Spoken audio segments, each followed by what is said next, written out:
আসসালামু আলাইকুম। আপনারা দেখছেন আপনাদের ভালোবাসার চ্যানেল জেপি বার্ডস ব্রিডার। তো আমার এই নতুন চ্যানেল চালু করলাম, যেহেতু আমি জেপি পাখি লালন পালন করতেছি বেশ 5 থেকে 6 মাস রানিংয়ে। তো আমি চিন্তা ভাবনা করলাম যে আমি যেহেতু জেপি নিয়ে কাজ করব, তাহলে আমি একটা চ্যানেলের নাম দেই। সেই চ্যানেলের নামটি হইল জেপি বার্ডস ব্রিডার।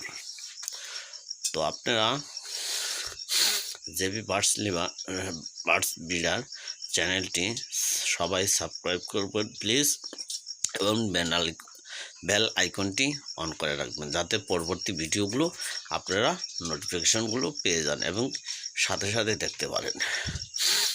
তো আমি বলবো যে আমার সাথে আরও অনেকেই জেপি পাখি কিনেছেন, কেউ ব্রিডিং করাতে পেরেছেন, কেউ বা ব্রিড করাতে পারেন নাই।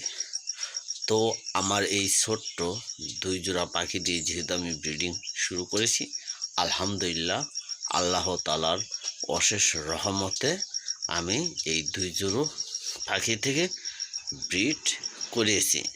এর জন্যই আমার চ্যানেলের নাম হয়েছে জেপি বার্ডস ব্রিডার। তো ওখানে আমার একটি ছবিও দেওয়া আছে।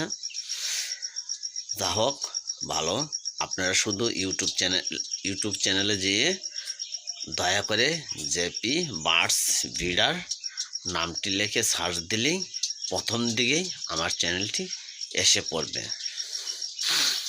তো আমি যেটা বলছিলাম যে আমার এই জেপির লালন পালন করার পেছনে অনেক কষ্ট গেছে, কারণ আমি এই যে আমার এই টিসিবি এবং ক্লাসিক দুইটা মিলে একসাথে জোড়া, এই জোড়াটা আমার 5 মাস পর রেজাল্ট দিয়েছে।